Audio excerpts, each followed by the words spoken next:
Então eu estava numa sala de ensino médio com 22 anos, entendeu? É muito louco isso. Eu falei, meu, os moleques vão me engolir.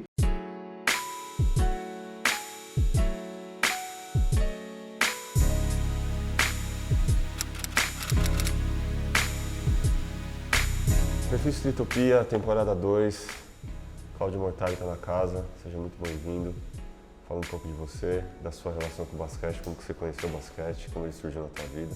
Bom, obrigado, Vitor, obrigado pela oportunidade aí da galera do Streetopia. Acho que é uma oportunidade bacana do pessoal conhecer um pouco da nossa trajetória e quem sabe a gente inspirar outros garotos ou outros estudantes e tal, né? Bom, sou formado em Educação Física, trabalho com basquete desde então. Bom, sou Cláudio Mortari Júnior, então sobrenome já com certo pezinho, né? Uhum. E a gente começou ali a jogar o basquete, eu, meu irmão, né, o Bruno, no Círio, desde pequenininho, já com 5 anos, já arremessando uma bola na cesta. Sim, né? mas conta pro pessoal por que talvez vocês foram parar ali, qual que é esse peso, qual que é desse peso? Bom, Quem que é essa pessoa? então, meu pai, né, ídolo, amor incondicional, né? Então, meu pai é Cláudio Mortari, hoje técnico do São Paulo Futebol Clube.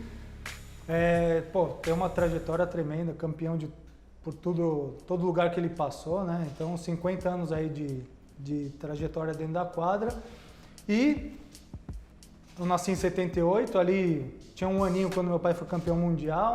Meu irmão é de 80, então ali a gente não teve a presença da figura de pai no nosso dia a dia. E nos momentos que a gente ia lá pro clube, pro Círio, que era nosso quintal de casa, vamos dizer assim, a gente ali aproveitava o playground e, obviamente, a quadra de basquete ali. Depois dos treinos a gente ficava lá porque era o momento que a gente tinha lá com o nosso pai, né? Mas você tinha algum outro esporte que te deixava meio em dúvida ou você já sentia que basquete era aquilo, talvez por conta de uma influência do seu pai?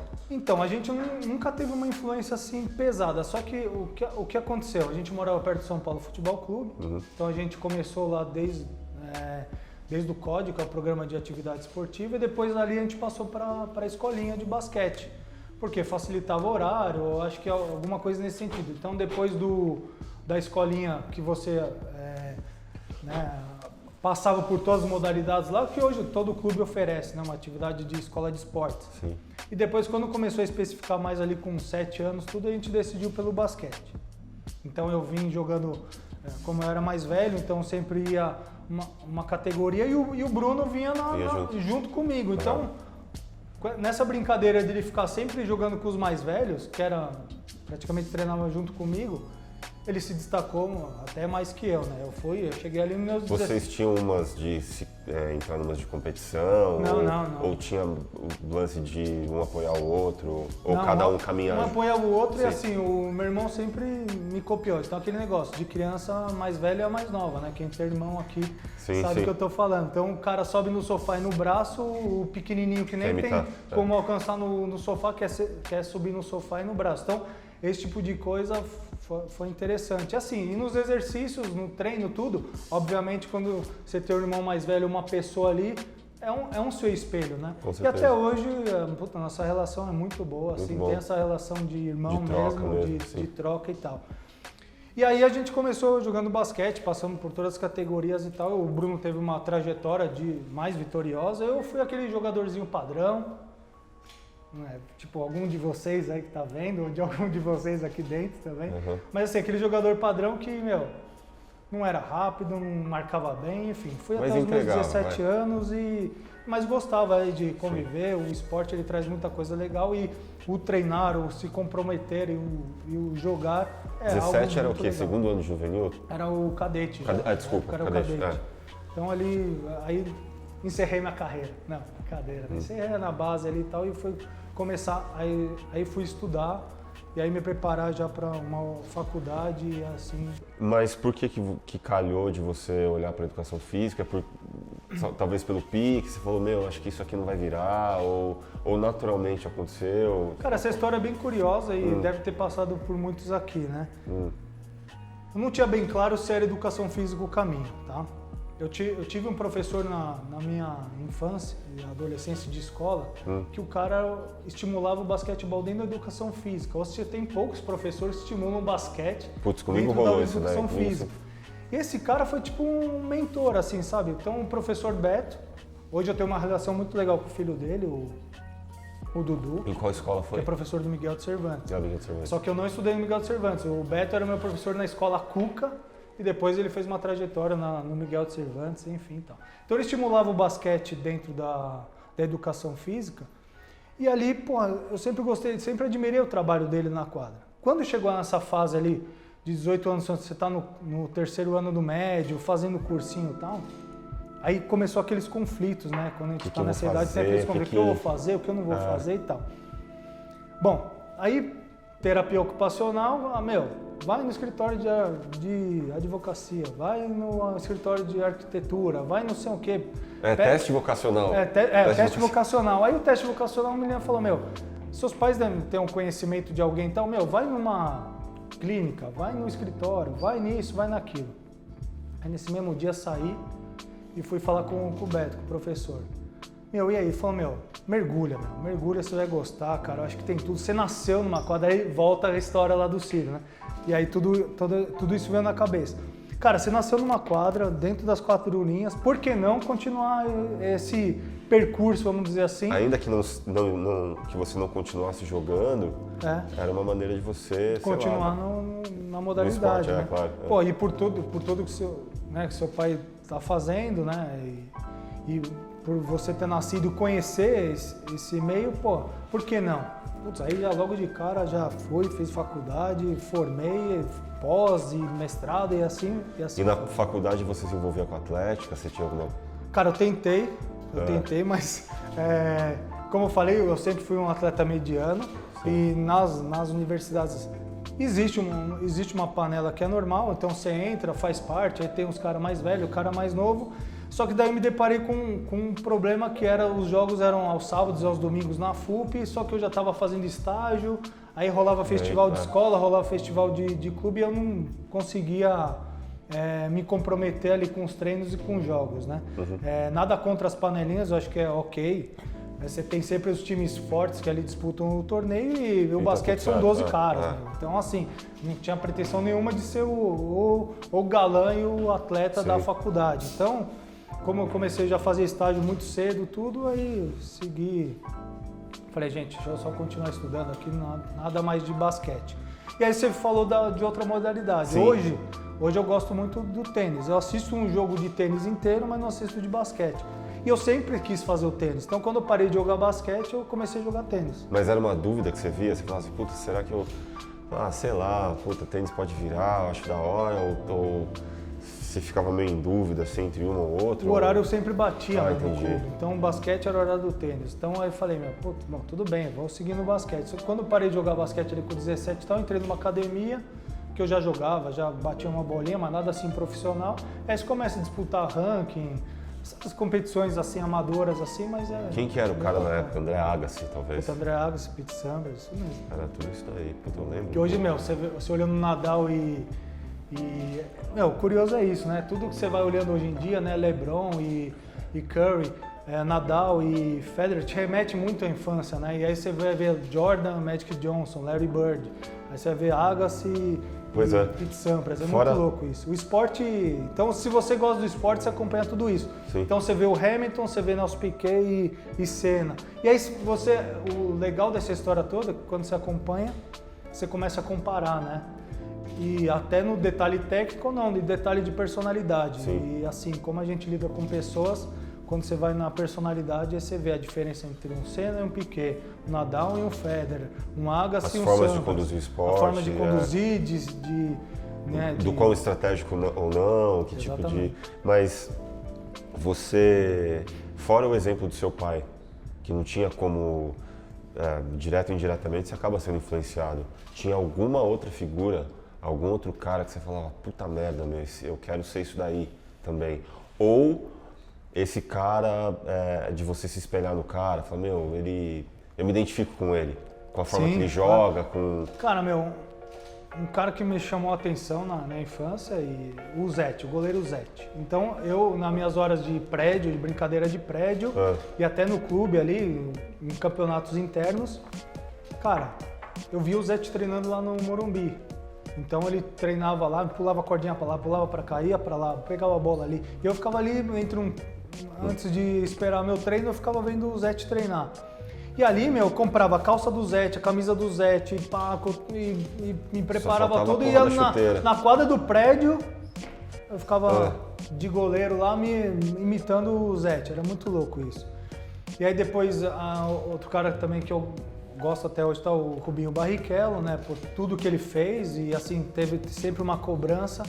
Então o Rubinho Barrichello e o Rogério Ceni, obviamente, tirando o basquete, né? Porque assim, o Rogério Ceni foi um exemplo de atleta e performance esportiva ali, o cara que se regrou e fez tudo aquilo, se dedicou a um clube só e tal, bravo. E eu, inclusive, ajudei ali no evento, quando ele fez o evento lá de despedida do São Paulo, eu tava ali envolvido no evento. Então, assim, é um cara que eu consegui conversar, consegui chegar próximo e, pô, animal. O Zete e o Barrichello não cheguei, mas pretendo chegar um dia nesse bate-papo assim, igual a gente tá fazendo aqui, descontraído, pra saber, pô, legal. Porque por mais que você assista, entrevista, tudo, mas não é o mesmo momento, né? Sim. Então, são caras assim. Bom, aí no basquete, obviamente, Oscar, Marcel, caras que a gente viu, né, quando era moleque. Pô, você viu, você tava ali, cara. Tava ali. E aí tem outras gerações, né? Luiz Felipe, Paulinho Vilas Boas, cara, porque assim, como eu falei, a gente veio crescendo, meu pai nos clubes, e, de repente a gente tava ali treinando arremesso com o Paulinho Vilas Boas pegando nosso rebote ou vice-versa. Sim. Era mais vice-versa, óbvio, né? Mais eu pegando o rebote do Paulinho. Mas você recebeu uma orientação do Paulinho Vilas Boas, vamos começar a arremessar aqui da testa, vamos começar a fazer o molde, vamos isso. Tipo, tô falando de 14 anos que a gente tem aquela diferença de bola, né? Passa da bola 6 para 7, a bola fica mais pesada ou a tabela mais alta. Mas você tem lá um Luizão Silva, você tem um Álvaro Pacheco, que foram caras que, pô, posso falar assim, puta, peguei rebote, eles pegaram rebote para mim. Então, são situações assim que vão acontecendo ao longo das gerações, né? E hoje em dia, por onde a gente passa, a galera reconhece, sabe quem a gente é. Isso é muito gostoso. No meio do basquete é muito gostoso e é um mundinho pequenininho. Então, a gente circula bem bacana. Se encontrando. E quando que a educação física se tornou... Você encontrou seu primeiro emprego e tal, você chegou a lecionar, ou tá numa escola, ou numa academia? Como que foi isso? Ali quase próximo a formar, né? E acho que eu estava no segundo pro terceiro ano, antes era anual, né? O curso, hoje é semestral, mas no anual acho que estava indo já pro terceiro. Pintou a oportunidade de estágio no Centro Olímpico. Porra, a maioria aqui que gosta de basquete, COTP, né? COTP, desculpa. Lá na Borges Lagoa, né? Borges Lagoa? Borges Lagoa. Não, Borges Medeiros. Bom, enfim. Enfim, é perto de Ibirapuera ali. Isso, perto de Ibirapuera. Aí, pô, oportunidade de estágio, cheguei lá, pô, é aqui que eu vou... Primeiro, espaço legal pra caramba, tinha condição de trabalho, assim, as bolas não eram das melhores, mas tinha condição, era numa gestão ali Maluf Pita na época e tal, e aí comecei de estágio.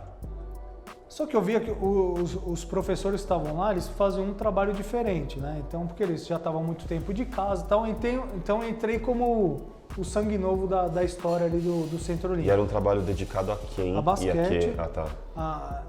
Então, aconteceu uma história bem legal. Comecei lá com masculino. 2 turmas lá que eu tinha masculino. Aí tinha a Claudinha hoje foi professora da FMU, foi professora de outras universidades e tal. A Claudinha fazia um trabalho no centro educacional, que tinha um centro olímpico aqui em cima, o centro educacional mais acima ali perto da PAI. Aí a Claudinha estava se desligando do centro de educacional e falou, Claudinho, é o seguinte, tô aqui com essa turma só de mulherada. Elas vão começar a aula semana que vem. Então passei a ter 2 turmas de masculino e uma turma das meninas, aí começou a aumentar essa turma das meninas, e aí comecei a montar uma grade de aula, porque os professores que já estavam lá há muito tempo falaram, Claudinho, Toca aí, o que você precisar, meu, tô aqui, vai que vai, cara. Tem total apoio nosso aqui. Daí os caras me deram esse, meu, vai, que a quadra é sua, e eu comecei a desenvolver o trabalho. E aí acontecem coisas engraçadas, por exemplo, você fala baixo, o menino fala, professor, fala mais alto. Né? Aí até a posição da menina fazer o alongamento é diferente do menino. Então você começa a ver essas diferenças, fala mais alto, se posiciona, conversa com o pai, aí você vai aprendendo. E o Centro Olímpico me deu uma bagagem bem interessante, que na época tinha o Vale Transporte. E o menino trocava o Vale Transporte dele para comer, por um lanche. E aí, sabendo disso, falei, meu, cara, olha o que o cara fez para vir aqui pro treino, né? O cara, assim, se esforçou, porque ele gastou o Vale Lanche lá para... ele gastou, em vez de comer, ele foi treinar. Em vez de comer, ele foi treinar, porque ele sabe que tinha um lanche lá depois do treino, no Centro Olímpico tinha um lanche. Então ele deixava de almoçar, pegava o Vale Transporte, ia treinar. Eu falava, meu, desculpa, cara, eu tenho que entregar alguma coisa para esse cara. Eu não posso deixar esse cara que fez um sacrifício para estar aqui comigo, porque ele estava ali comigo, com os colegas. Eu, desculpa, esse cara eu preciso entregar. Então dá um baita treino para esse menino. O menino saía, comia o lanche e ia embora feliz para casa.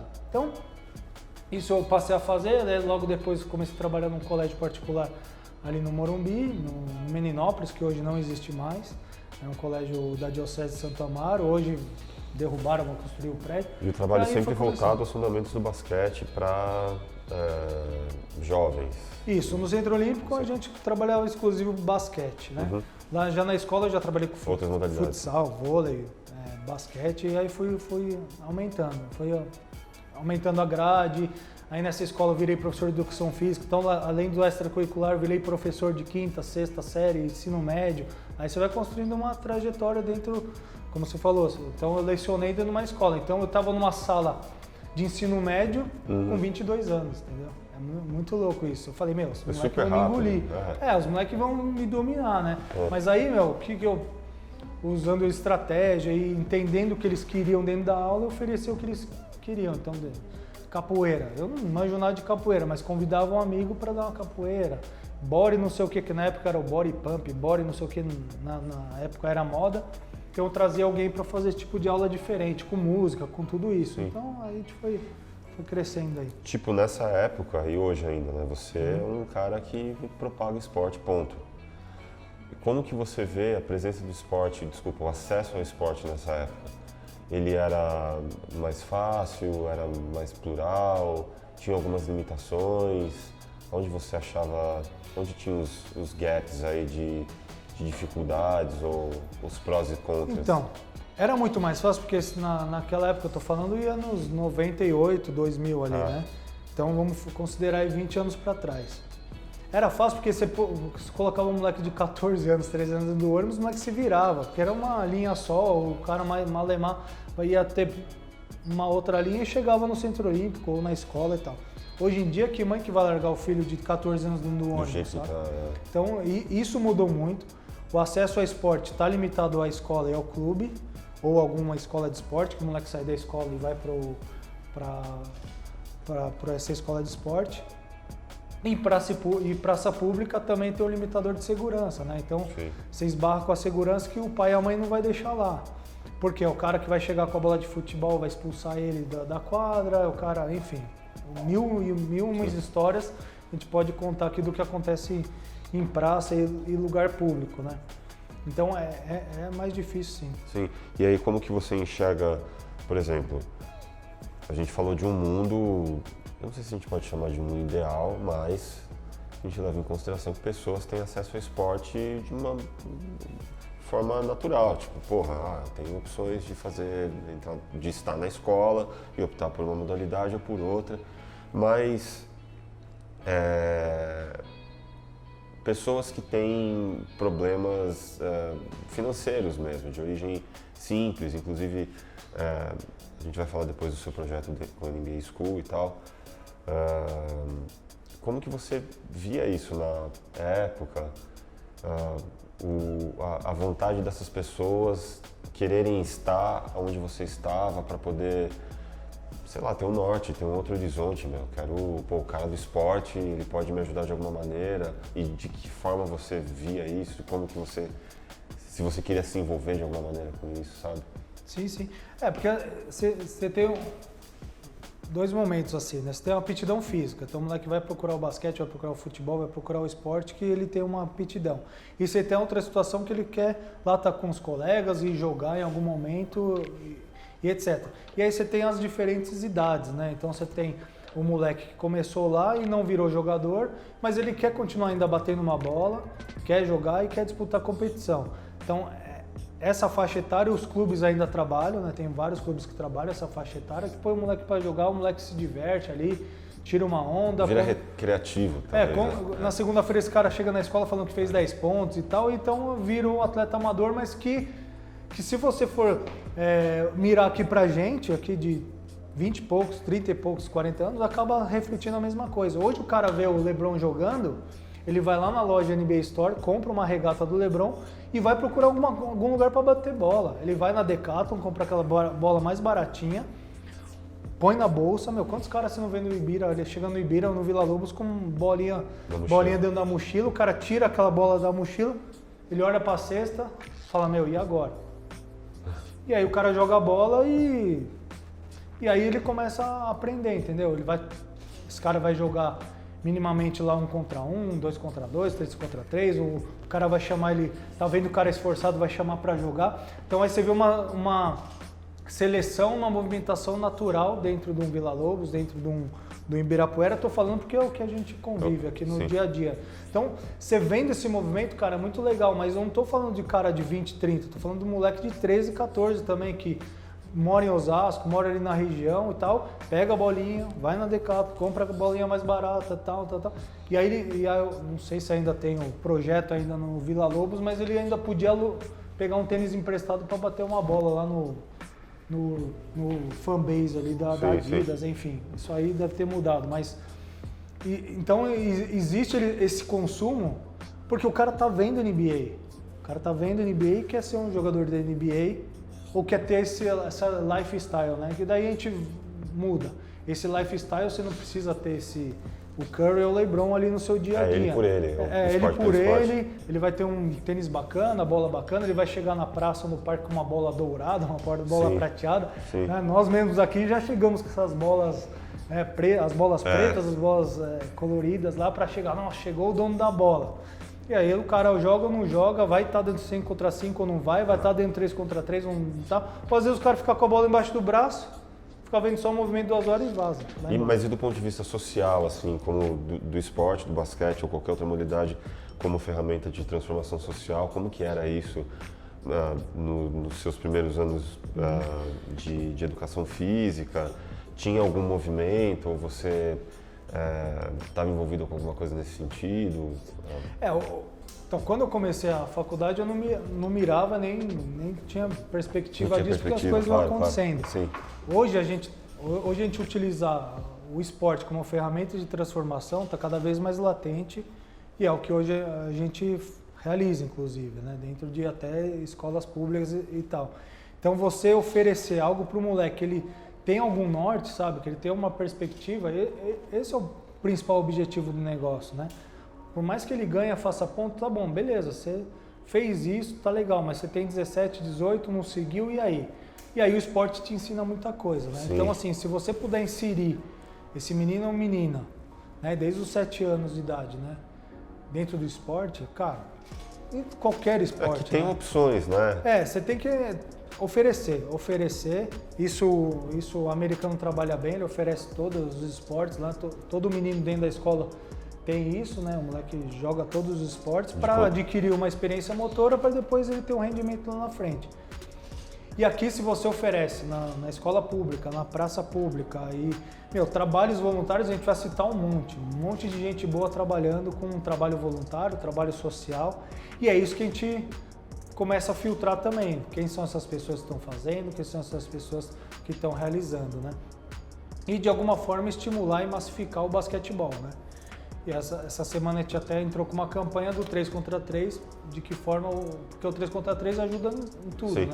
Ajuda no desenvolvimento motor, ajuda no desempenho técnico ali, individual, e isso possibilita mais gente jogando, mais gente desfrutando do basquete, né? O que a gente fala assim, quando você pega a bola, arremessa, quando você pega a bola e dribla, quando você pega a bola, passa entre as pernas, aquele seu momento, pô, você volta para casa feliz. E esse seu momento, ele vai se dar onde mais? No 1 contra 1, no 2 contra 3, no 3 contra 3. No 5 contra 5, isso às vezes se perde. Você vai ter uma bola, uma posse de bola, que você vai dar um airball ou vai dar um chuá. Mas isso pode acontecer menos vezes do que um 3 contra 3. Então, são momentos assim que, se você puder oferecer no intervalo de uma aula, na hora do recreio, ou num tempo lá que o moleque está esperando o pai, sabe? Vamos oferecer, vamos estimular. Pode ser o basquete, pode ser o vôlei, pode ser o futebol. Usar o esporte como ferramenta de transformação. E que a médio prazo há de fazer alguma diferença. Vai fazer. Porque assim, você instrui também esse garoto, né? Esse moleque não vai no basquete do nada. Você começa a contar a história do basquete, você começa a falar os jogadores brasileiros, até chegar na NBA. Porque a NBA, ele tá vendo ali no dia a dia, né? Muito louco.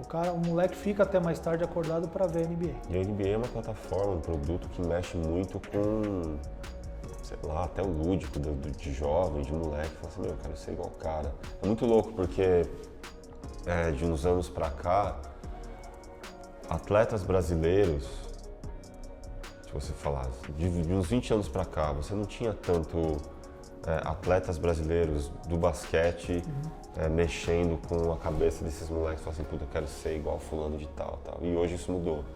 Talvez através do surgimento da NBA, com o momento que ela tá e tudo mais. E por falar em NBA, você tem um projeto muito legal que chama NBA School. Como que isso aconteceu e para quem é voltado, para quem é dedicado a isso, como que funciona? Beleza, bom, voltando um pouquinho, né? Quando a gente vê o LeBron e Curry hoje, antes a gente via Michael Jordan, Larry Bird de fita VHS. Sim. Então, o cara que vinha dos Estados Unidos trazia as fitas, ficava vendo a fita. E às vezes você havia até a fita antes do treino para treinar mais motivado, né? Então você cria esse sonho na cabeça. Bom, aproveitando aqui, né, o espaço, então hoje a gente, dentro da agência Think Sports, né, que é o CEO é o Arthur Borelli, a gente tem o programa NBA Basketball School. Hoje a gente está em 90 escolas, 90 unidades espalhadas pelo Brasil. E é um programa exatamente isso.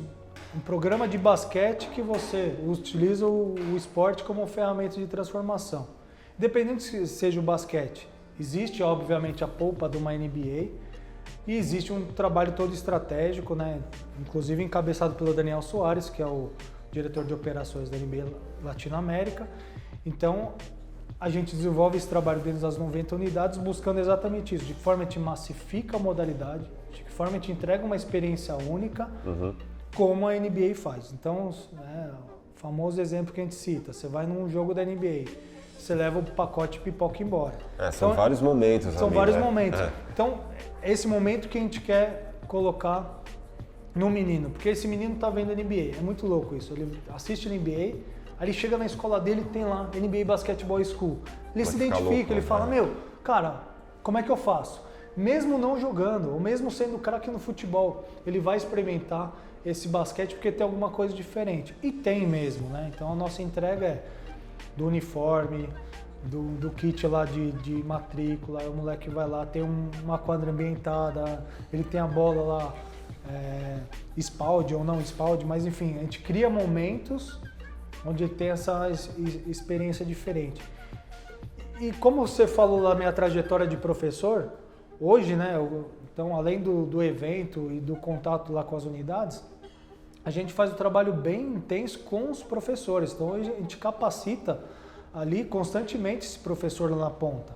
Porque quem vai dar o show, quem vai oferecer tudo isso que a gente está falando, essa experiência lá na ponta, é o professor. Sim. Então chega o professor todo uniformizado de NBA, com a bola embaixo do braço, apito, cordãozinho da NBA, tudo bonitinho. Cara, esse cara tem que dar o show. Então para ele dar o show, a gente capacita, a gente oferece vários cursos. Hoje eles têm uma plataforma remota de educação à distância. Então a gente capacita eles dentro dessa plataforma e eventualmente a gente abre no Zoom aí uma capacitação, palestrantes de nome no mercado, de professores universitários, para eles relembrar tudo aquilo que viu na universidade ou, de repente, alguma coisa nova e tal. Então, basicamente... Porque o basquete é o mesmo em todo lugar.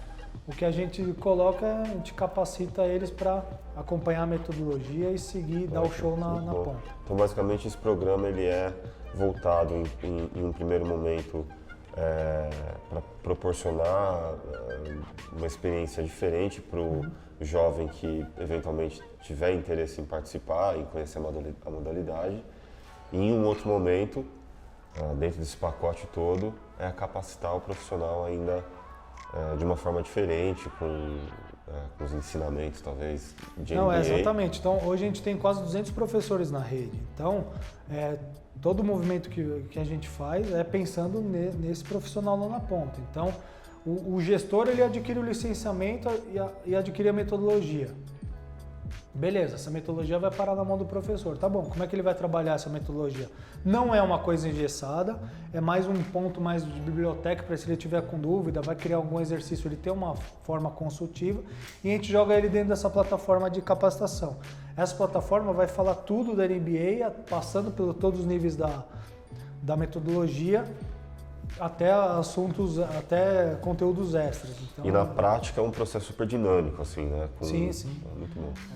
É bem dinâmico, o professor se capacita tranquilamente, não é uma coisa, não é um bicho de 7 cabeças, que a gente quer que esse cara inicie lá, obviamente, na situação que a gente está hoje, está difícil, né? Tem lugares que está tudo ok, tem lugares que está não.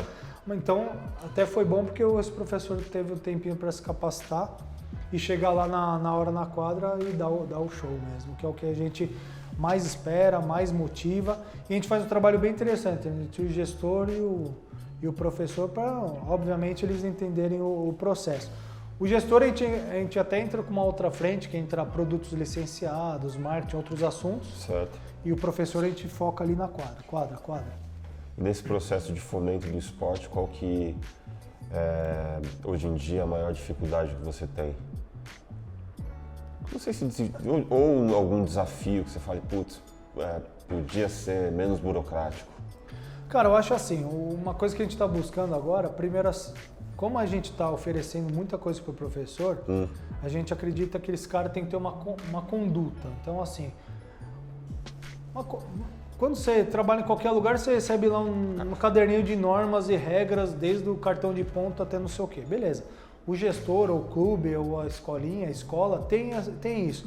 Mas a gente oferece um pouquinho mais. Como você, professor, vai se portar perante os seus alunos, perante aos pais. E essa é uma construção que a gente começa a fazer, porque o programa é recente. A gente começou em 2019, sim. Pandemia 20, metade 21. Então a gente vai começar ali, voltar com a corda toda, esperamos em agosto. Beleza. Então é um programa recente. Então a gente começa a construir. Então como é que é a conduta do professor? Como é que eu vou relacionar com os pais e os pais com o professor e o entendimento do pai com relação ao programa? Quando a gente faz um evento de lançamento, a gente vai lá explicar para o pai o programa. Então a gente enche auditórios pelas escolas afora com 300, 400 pais e metade às vezes desses pais foram jogadores de basquete. Então quando a gente abre o programa e conta um pouquinho do que é, esse cara fala, caramba, que legal. Vai valer a pena pagar por isso. E também tem situações que aí tem um sinal amarelo, porque esse pai já foi jogador. Chega na quadra lá, vai ver o filho jogando e o professor não sabe fazer uma bandeja, deságua tudo. O castelinho de areia que estava aqui, faz assim. Brincadeira. Então esse cuidado a gente tem que ter, por isso que a gente mantém ali um contato ali com o gestor e o gestor consequentemente com o professor, com planos de aula, etc, para manter esse cara aí, porque qualquer coisinha fora da curva a gente tem como ali interagir e tentar corrigir. Mas eu acho que o principal ponto é o entendimento do pai da importância do esporte na vida do menino, ainda mais nessa fase, né? O moleque ficou não sei quantos meses em casa, só comendo, e por mais que ele tivesse o estímulo dentro da escola de fazer educação física, tudo, esse menino tem que produzir mais, tem que fazer mais, seja no basquete, seja em outra modalidade. Então, se esse moleque vai numa unidade da NBA e encontra isso, pô, Animal. É isso que a gente quer, que ele seja encantado todos os dias. O grande barato do esporte é isso.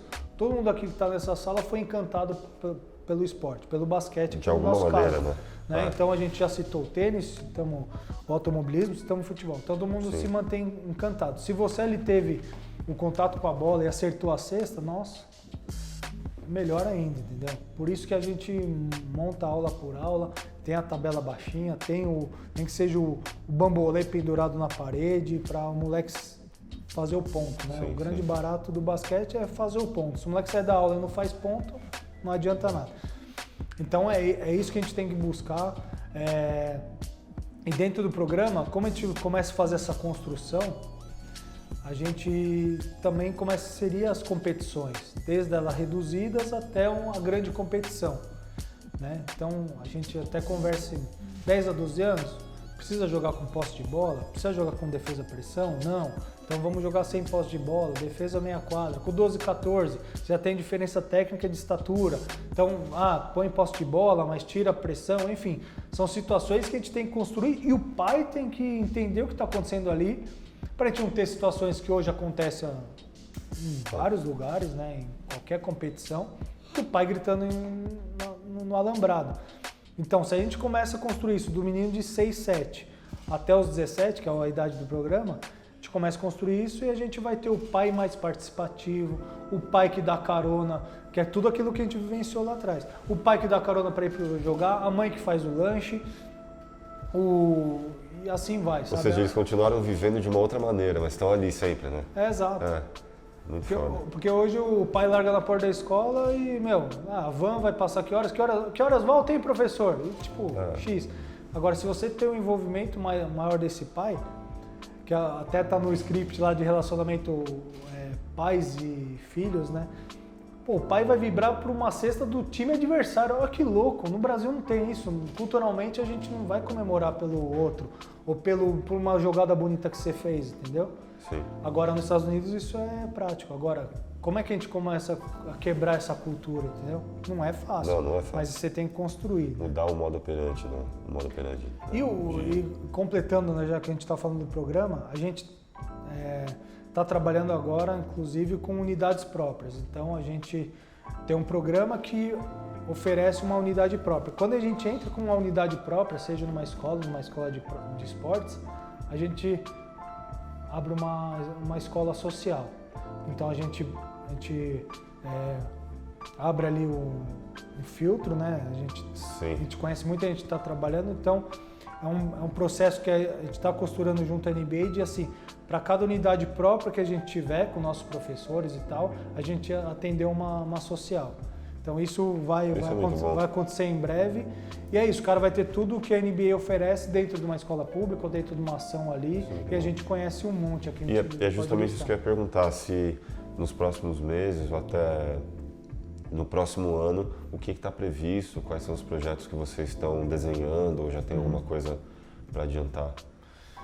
Cara, então, a gente, para fechar o semestre, então a gente veio agora com 3 contra 3, então esse mês de maio é o mês do 3 contra 3, que a gente vai cravar, todo ano vai ser o mês do 3 contra 3, então a gente está fazendo uma campanha bem legal para a molecada conhecer os jogadores 3 contra 3, então assim, da seleção brasileira já é tão difícil, mas imagina o 3 contra 3, então a gente dentro das nossas redes, a gente está mostrando quem são os atletas 3 contra 3 da Confederação Brasileira de Basquetebol, quem vai disputar agora o pré-olímpico, agora nos dias, agora no fim de maio, né, 24 a 26, se não me engano, de 23 a 26, e a gente começa a contar essa história. Então a gente cravou um mês e a gente oferece todo o conteúdo para esse cara ali na ponta estimular o 3 contra 3. Então são exercícios que variam desde o 1 contra 1 até fechar um 3 contra 3 em várias aulas diferentes no final da aula. Então o professor estimula isso, obviamente seguindo os protocolos dos estados que estão aí abertos, né? Mas